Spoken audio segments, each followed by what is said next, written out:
Graça e muita paz.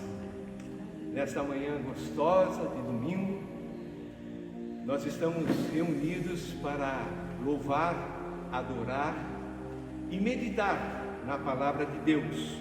O texto da nossa meditação hoje se encontra no Evangelho de Lucas, capítulo 17, do verso 20 até o verso 37. E eu quero dividir a ministração em duas partes. A primeira parte, para a gente pensar sobre o tema, o reino de Deus. Esse tema é um dos temas mais importantes de toda a Bíblia, de toda a história da humanidade. Desde o princípio, Deus quis governar sobre o homem, mas por causa do pecado, o homem começa a governar sobre o próprio homem. E, em determinada altura da história, Deus levanta um homem, Abraão, e Deus incumbe esse homem de ser o pai de uma grande geração onde Deus iria governar. Esse governo se chama teocracia, Deus governando. Mas o povo de Deus, que tinha Deus governando, pediu para Deus, insistiu com Deus, para que Deus desse para eles um rei, um outro governo. O profeta daquela altura ficou chateado. Ele falou: estão rejeitando a mim. E Deus falou para ele: não, Samuel, não é a você que estão rejeitando, é a mim, ao pedir outro rei como das outras nações. Então toda a história, ela tem esse lado político, em que nós, ou muitas vezes não, o povo, escolhe ou alguém se impõe como líder, como governo em determinado território. Esse território nós chamamos de reino. Toda a história da Bíblia nós vamos ver reinos, lá no Antigo Testamento, um reino querendo dominar sobre o outro, e aquela matança, aquela coisa toda, e Deus sempre procurando um povo que se submetesse a Ele. Como o povo que Deus escolheu, separou, quis ser igual aos outros povos e pediu um rei, então Deus vem e levanta um outro povo. Deus envia Jesus, o Filho de Deus, e Jesus vem aqui para implantar o reino de Deus. Então, o reino de Deus, onde Jesus é o rei.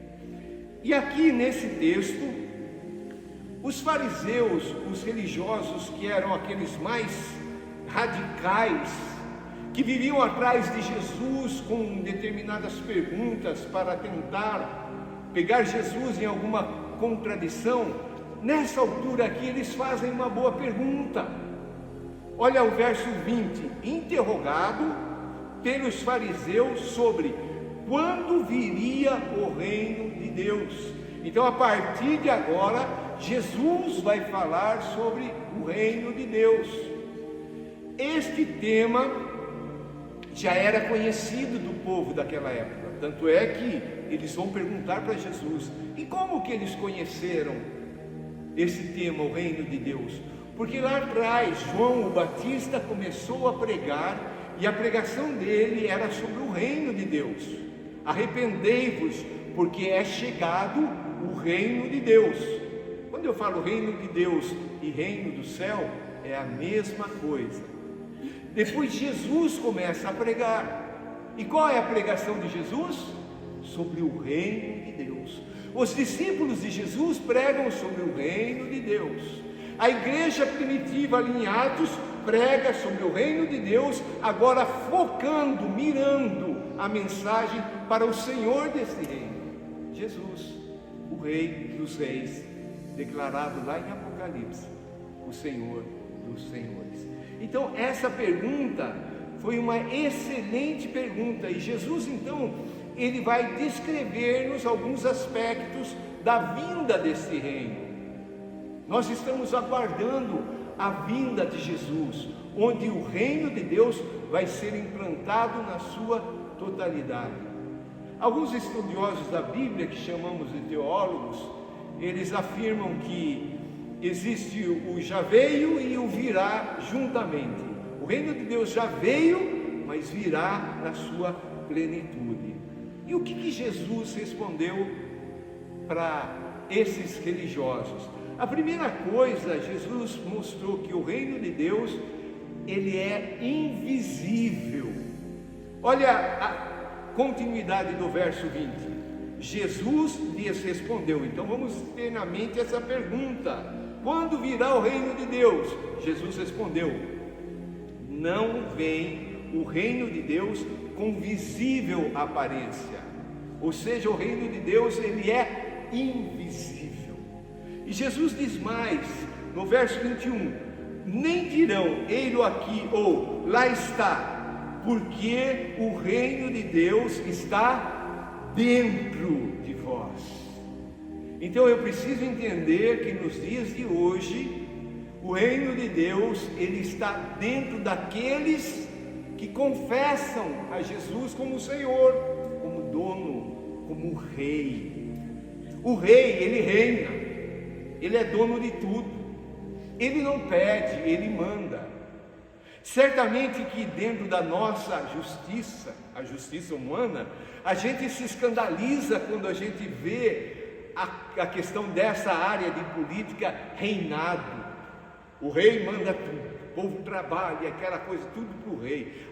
Eu não concordo com isso. Se eu não concordo com essa ideia no reino de Deus, onde Jesus é o rei, onde é um rei bom, que morreu por mim para me dar vida, e por isso eu quero estar debaixo como servo desse rei, eu quero obedecê-lo, eu quero seguir os mandamentos dele. Assim como em todos os reinos há leis, há uma constituição, o reino de Deus também. E a Bíblia, a palavra de Deus, é a nossa constituição. Amém. A vida de Jesus, os ensinamentos de Jesus, os mandamentos de Jesus.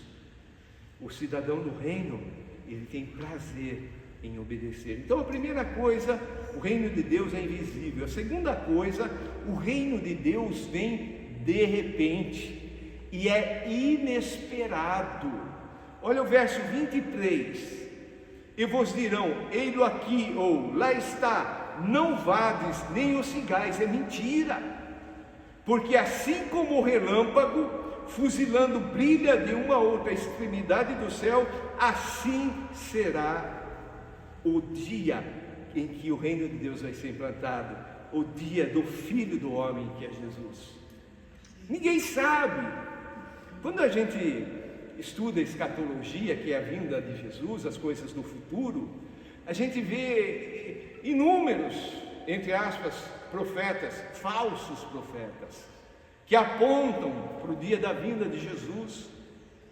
Quantos já, não é? Nos nossos dias tem gente falando, vai ser tal ano, e tal, e muitos crentes, muitas vezes na ignorância, começam a acreditar. Nós não sabemos. Sabemos que o reino vem, que o Rei Jesus vem, mas não sabemos quando. E ele vem de uma maneira inesperada.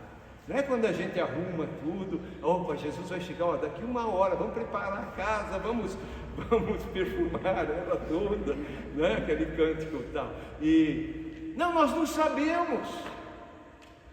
E por não saber, nós temos que nos preparar todos os dias.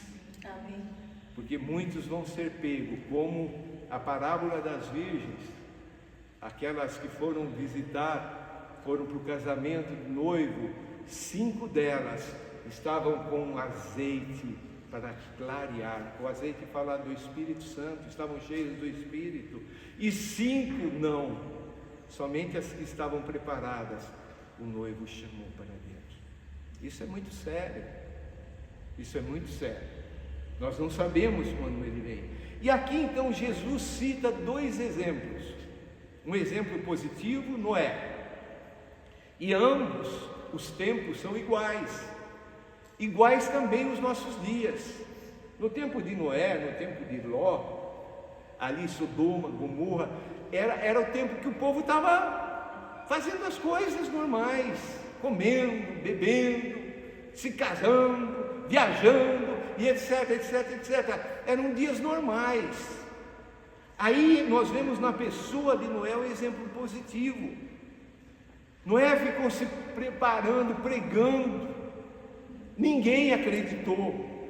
Ele estava num tipo de deserto, onde nunca havia chovido, mas Deus mandou ele fazer um grande barco.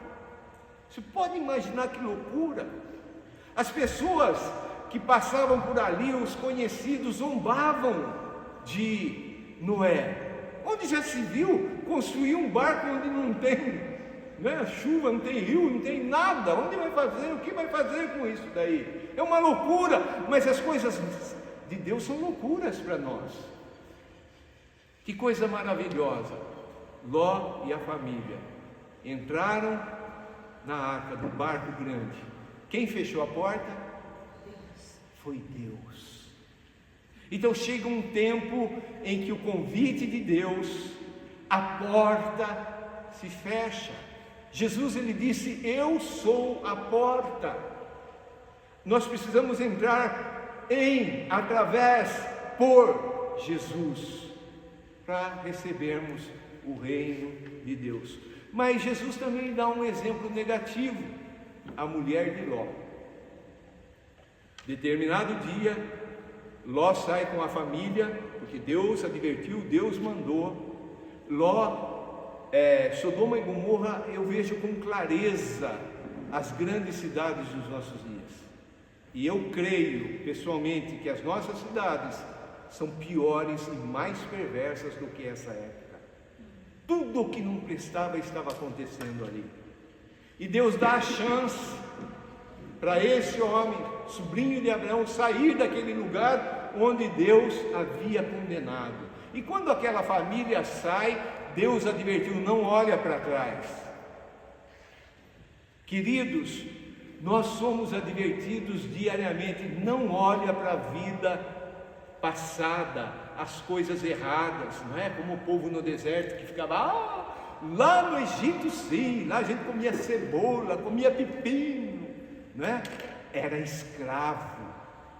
E a mulher de Ló, então, eu não sei o que passou na cabeça dela, mas num relance ela olha para trás, e naquele momento ela virou uma estátua de sal. Ela perdeu o reino de Deus. Então nós vemos que o reino de Deus, ele é invisível, que ele vem de repente. E a terceira coisa que nós vemos é que o reino de Deus vem certamente, com toda certeza. Se Jesus falou, é porque vai acontecer. Olha aqui, coisa maravilhosa. Nós ainda estamos num período onde a porta está aberta, onde o convite é claro, onde nós temos a possibilidade de entrar no reino. Vai chegar um dia que vai acabar. Jesus vem e ele vai implantar o reino dele. Todo o reino humano, todas as ideologias, tudo isso é fruto da criação do homem, e do homem que jaz no maligno. Por isso nós não devemos colocar o nosso coração, a nossa esperança, a nossa expectativa em nada disso, e amar e clamar: Jesus vem, implanta teu reino na plenitude. Agora, a segunda parte da nossa mensagem: como ser cidadão do reino. Como que eu faço para me tornar cidadão desse reino? Hoje no Brasil se tornou muito comum as pessoas de origem europeia procurar a cidadania dos antepassados, não é? Eu tentei uma vez, o meu avô, ele era alemão, e só que não consegui, né? Os antigos não ligavam muito para essa coisa de documento, etc. A única documentação que eu encontrei dele foi do casamento dele em Campinas, onde não falava da onde ele veio, porque não tinha nada, então acabou ali, não é? aqueles que gostam de fazer a árvore, né, genealógica, pensando lá, eu parei no meu avô. Dos dois lados, não consigo saber antes. Mas muitas pessoas vão, né? Vão ali na embaixada, a documentação e etc, etc, etc, para conseguir cidadania de um país. Você é cidadão do reino de Deus? Amém. Qual a papelada que nós precisamos? O que nós precisamos fazer para nos tornar cidadãos do reino de Deus? Eu chamo você a lermos o verso 33, encontrar ali a resposta. Quem quiser preservar a sua vida, perdê-la-á. E quem a perder, de fato, a salvará. Jesus, no meio desta resposta maravilhosa que ele está dando acerca do reino, ele lança esse princípio, que é o que nos conduz, é o que abre as portas para entrarmos no reino. Muitas pessoas, no dia que Cristo Jesus voltar, vão falar: Senhor, Senhor, em teu nome eu fiz milagres, expulsei demônios e tal, e tal, e tal. E Jesus vai falar, sabe o que? Para muitos: eu não conheço vocês. Arreda, sai fora, vocês não se tornaram cidadãos do reino. Eu fico imaginando, não é? Entre aspas, pseudo-cristão crente que acha que, porque ele lê a Bíblia, porque ele ora, porque ele é dizimista, ele já tem o acesso, ponto final, e só está esperando Jesus voltar para ele subir aos céus. E de repente ele ouvir da boca de Jesus: você não está qualificado, Jesus amado. E aquele que não está qualificado para ser cidadão do reino dos céus, ele tem o passaporte carimbado pelo diabo para entrar, passar toda a eternidade no inferno. Isso deve gerar temor no nosso coração. Então nós vamos ver aqui acerca dessa possibilidade de nos tornarmos cidadãos do reino dos céus. Hoje em dia a mensagem do Evangelho está diluída. Venha do jeito que você está, não tem problema, pode fazer o que você quiser, olha. E a gente vê que o povo de Deus tem perdido a identidade de povo de Deus. De maneira certa ou errada, há pouco tempo atrás, a gente via uma pessoa na rua, a gente falava: esse é crente, não é verdade? Hoje a gente não tem mais como saber. Então nós precisamos olhar para aquilo que Jesus diz aqui, a condição para nos tornarmos cidadãos do reino. Eu quero ler esse mesmo versículo na Nova Tradução da Linguagem de hoje. A pessoa que procura os seus próprios interesses, a pessoa que procura os seus próprios interesses, nunca terá a vida verdadeira. Mas quem esquece a si mesmo terá a vida verdadeira. É sério, não é? Porque nós vivemos buscando fazer a nossa vontade, buscando realizar os nossos sonhos, buscando nos alegrar com os nossos entretenimentos.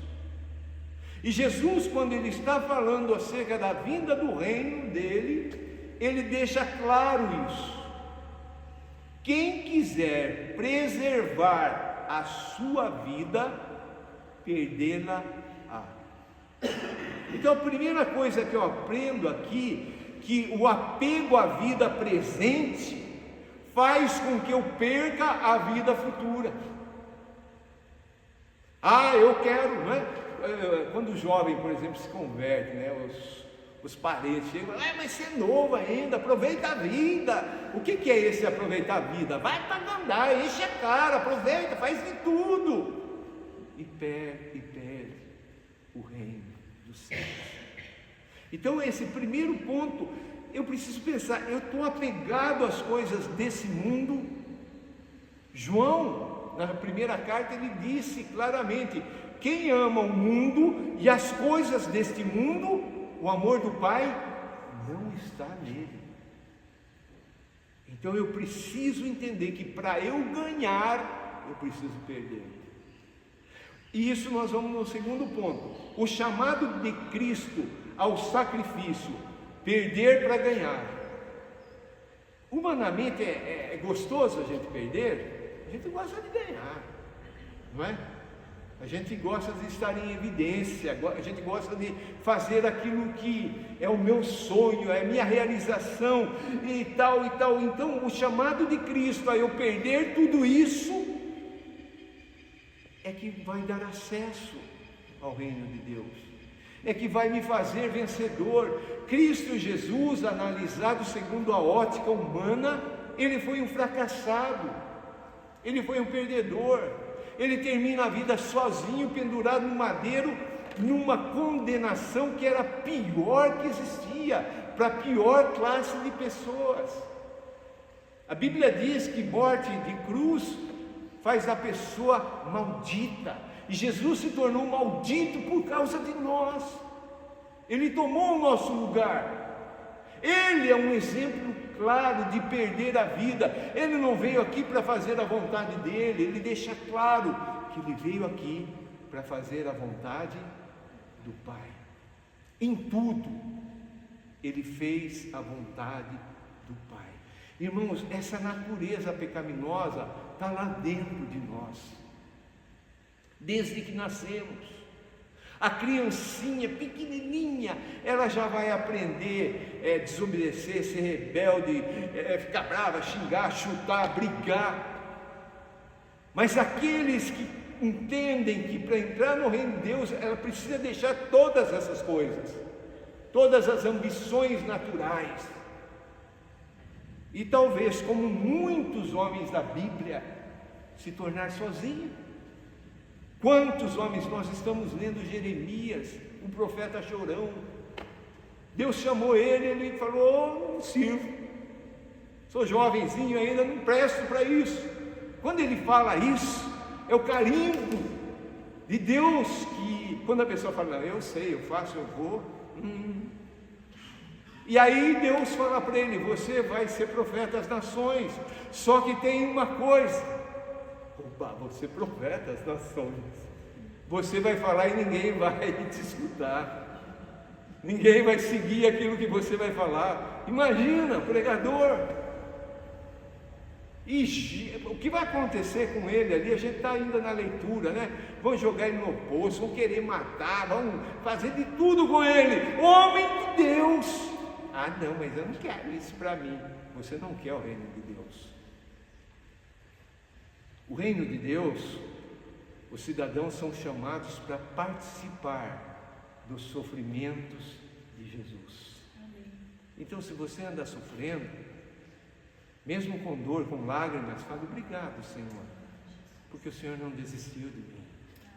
Obrigado, Senhor, porque mesmo eu sendo turrão, mesmo em alguns aspectos da minha vida, eu estou com os olhos vendados, os ouvidos tapados, o Senhor está insistindo comigo. E sabe como Deus faz isso? Ele coloca em nós alguns sentimentos que são horríveis. Um deles é a angústia.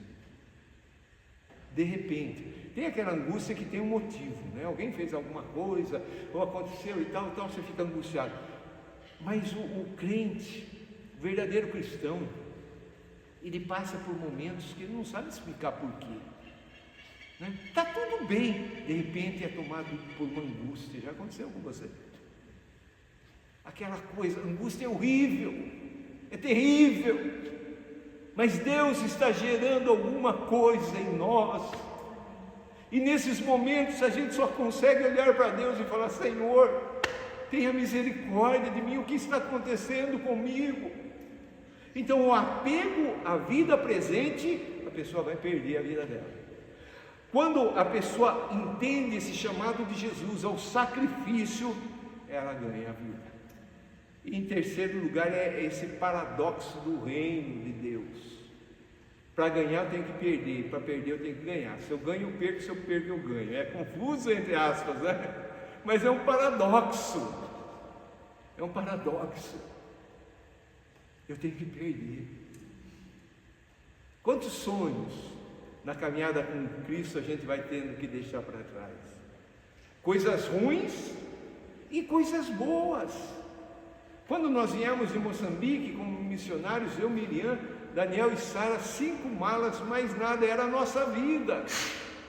E o desejo do nosso coração era, em 6 meses, ou no máximo 1 ano, voltar para o campo missionário. Estamos aqui até hoje. E eu falava assim, para as pessoas, eu falava, olha, eu estou aqui, mas o desejo do meu coração é estar lá no campo. Até que um dia Deus falou assim, você sabe que a minha vontade é que você esteja aqui, então a tua vontade tem que ser essa também. E daí eu falei, amém, Senhor. Então muitas vezes são coisas boas, mas que a gente tem que abrir mão, não é? Quantos sonhos, quantos pensamentos, quantas coisas a gente tinha no coração que de repente você vê que vai indo embora, sem perceber vão sumindo. Fala assim, mas o que está acontecendo comigo? O que vai ser da minha vida? Você está perdendo a sua vida. Mas você vai achar. Ah, mas eu achei, eu quero isso, eu quero aquilo, eu quero. Então você começou a perder. Não é? É meio ilógico, humanamente falando, né? E aí, irmão, você está ganhando ou você está perdendo? Estou perdendo. O que é isso? O crente é vencedor, sim, por isso que eu estou ganhando. O que? Para ganhar eu estou perdendo. E aí a coisa caminha assim. Então muitos dos sentimentos de fracasso, de derrota, de angústia, de tristeza, é porque nós estamos perdendo. E se estamos perdendo, nós estamos ganhando. Essa é a condição. E o nosso maior exemplo é Cristo Jesus. Ele tinha tudo, dono de tudo, criador de tudo. De lá de cima ele podia ordenar o que ele quisesse. Mas certamente que Deus Pai, Deus Filho, Deus Espírito Santo fizeram uma reunião de oração lá no céu para determinar como seria. E a solução então para nós é que Jesus viesse morrer, pagar o preço em nosso lugar. Jesus perdeu a vida dele para que a gente pudesse ter vida. João 10:10, Jesus disse que o ladrão vem para roubar, matar e destruir, mas ele, Jesus, veio para nos dar vida, e vida em abundância. Então o nosso coração não está apegado às coisas desse mundo, muito pelo contrário. Não sei você, mas eu tenho falado para Jesus, vem logo, Senhor, vem logo. Quando nós olhamos para esse mundo, não tem como a gente não ficar desanimado. Não tem nenhuma expectativa, nenhuma esperança. É só Jesus. É só Jesus. E a gente olha as coisas acontecendo, a injustiça que há nesse mundo, e grande parte das coisas nós não sabemos o verdadeiro motivo, o que está por trás das coisas, o que está por trás do coração do ser humano, nós não sabemos. Eu não consigo acreditar, amado, que um trabalhador, ele vai lá e coloca, se candidata, né? Eu não consigo imaginar que ele tenha na cabeça assim, eu vou chegar lá, eu vou ficar corrupto, eu vou roubar o povo, eu vou fazer isso, vou fazer aquilo, outro e tal. Eu não consigo acreditar nisso.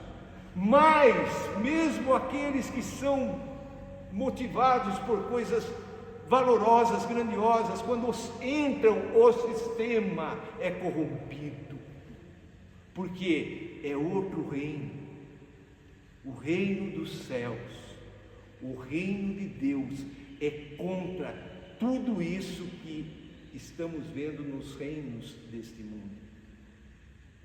Portanto, não vamos nos iludir esperando justiça entre os homens. Não vai ter, nunca teve, nunca terá. A expressão de justiça para nós é: estão fazendo aquilo que eu quero, então está justo.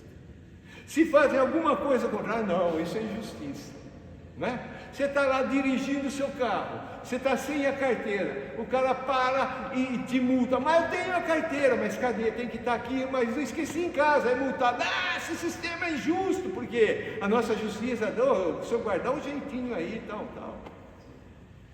Em tudo, nós procuramos achar um motivo para nos sair bem. Está acontecendo de acordo com como eu quero? Aleluia, glória a Deus. É contrário àquilo que eu penso, que eu acredito, que eu vejo? Porcaria. O mundo, eu vi um pastor falando isso e eu achei a melhor descrição, o melhor conceito para o mundo. O mundo é imundo. O que Deus fez, criou, é maravilhoso. A natureza, não é? Tudo fantástico. Ontem o Daniel chegou em casa, todo dia ele sai caçar bichinhos, e o bichinho predileto dele é Joaninha. E ele chegou em casa, né, achei a Joaninha, coisa mais linda do mundo, preto com vermelho. A hora que eu fui pegar, ela fugiu. Tantas coisas lindas nesse mundo que a gente nem se apercebe. Mas o que nós estamos fazendo? Nós estamos destruindo tudo. Os macaquinhos que não tem nada a ver com o nosso pecado estão sofrendo lá.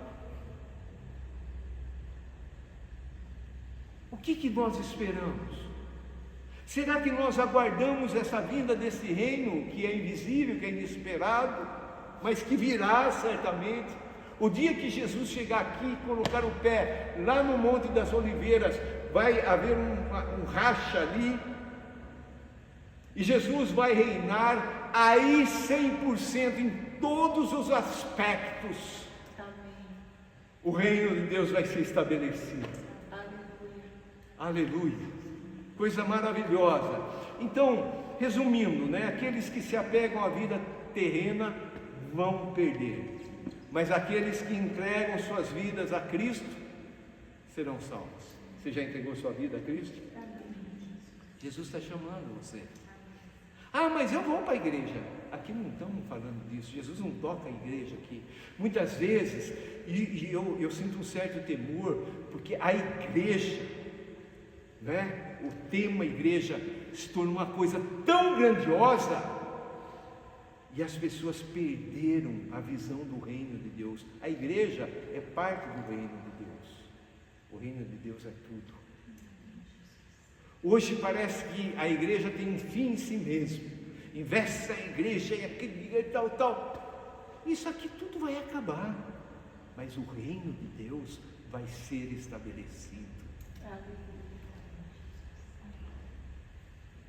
Você faz a decisão hoje por perder a sua vida, ou você quer ganhar a sua vida?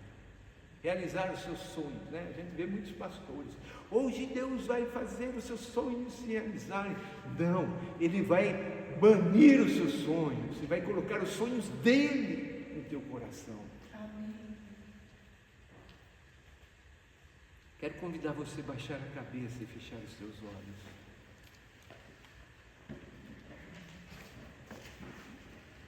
O cidadão do reino